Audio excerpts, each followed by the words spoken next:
নমস্কার, Ramakrishna mission media নেটওয়ার্কে আপনাদের সকলকে স্বাগত জানাই। আশা করি আপনারা সকলে খুব ভালো আছেন। আজ থেকে 4 দিন পরে অর্থাৎ আগামী 21শে জানুয়ারি 2024 সালে স্বামী বিবেকানন্দর 163তম জন্মতিথি উপলক্ষে বেলুড় মঠে কিছু বিশেষ উদযাপন রয়েছে। সেই সমস্ত উদযাপনের নির্ঘণ্ট নিয়ে আজ আমরা এসে পড়েছি আপনাদের সামনে। আজ আমরা স্বামী বিবেকানন্দর 163তম জন্মতিথির উদযাপনে নির্ঘণ্টটি তুলে ধরব। কোনো কথা না বাড়িয়ে সরাসরি আজকের মূল ভিডিওটি শুরু করা যাক। তো চলুন ভিডিওটি শুরু করা যাক। Shri Ramakrishna Math, Belur Math, Howrah. Birthday celebration of Swami Vivekananda, Tuesday 21st January 2025 programs। এবার দেখে নি কি অনুষ্ঠান আরম্ভ হতে চলেছে। স্বামীজির মন্দিরে মঙ্গল আরতি অনুষ্ঠিত হবে ভোর 5টা 4:45।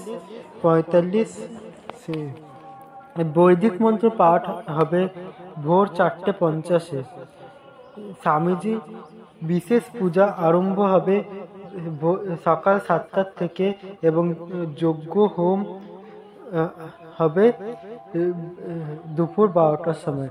আর শ্রী শ্রী স্বামী বিবেকানন্দ ভোগ আরতি হবে দুপুর 11:30 থেকে।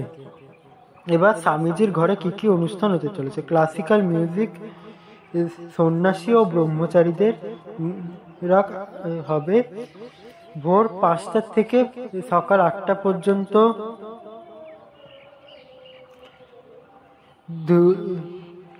ধরো 8:05 থেকে 9টা পর্যন্ত। আর কয়াল হবে 9:15 থেকে 10:30 পর্যন্ত। মেন সভা মণ্ডপে কি অনুষ্ঠান রয়েছে। বিবেকানন্দ গীতি, ব্রহ্মচারী ও সন্ন্যাসীরা অনুষ্ঠিত হবে সকাল 8টা থেকে সকাল 9টা পর্যন্ত। রিডিং ফ্রম দ্য কথোপকথন, স্বামী বিবেকানন্দ কথোপকথন স্বামী নন্দাজি মহারাজ করবেন 9:05 থেকে 9:50 পর্যন্ত। ক্লাসিক্যাল সং হবে 10টা থেকে 11টা পর্যন্ত।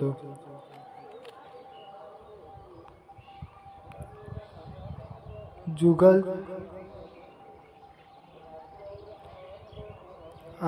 আরো কিছু বিশেষ অনুষ্ঠান আছে, সেগুলি 11:05 থেকে 12টা পর্যন্ত হবে।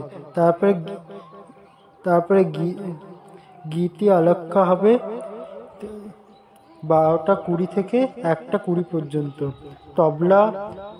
তবলা অনুষ্ঠিত হবে 1:30 থেকে 2:50 পর্যন্ত। ধর্মসভা অনুষ্ঠিত হবে দুপুর 3টা থেকে ও প্রসাদ দেওয়া হবে মা শারদা সদাব্রত ডাইনিং হলে সকাল 11টা থেকে দুপুর 2টো পর্যন্ত। সন্ধ্যা আরতি শ্রী শ্রী ঠাকুরের সন্ধ্যা আরতির পর হবে। সন্ধ্যা আরতির পর ভজন অনুষ্ঠিত হবে সন্ধ্যা 6:30 থেকে। এই ছিল আজকের এই ভিডিওটিকে যদি ভালো লাগে তাহলে অবশ্যই একটি লাইক করবেন এবং কমেন্ট করবেন, এবং ভিডিওটি কেমন হয়েছে অবশ্যই কমেন্টে লিখে জানাবেন। আপনাদের যে কোনো প্রশ্ন থাকে তাহলে অবশ্যই কমেন্ট করে জানাবেন। আমরা রামকৃষ্ণ মঠ ও মিশন নিয়ে আবার নতুন কিছু ভিডিও নিয়ে আসবো। ততক্ষণের জন্য আপনাদের সকলকে জানাই ধন্যবাদ এবং নমস্কার সকলকে।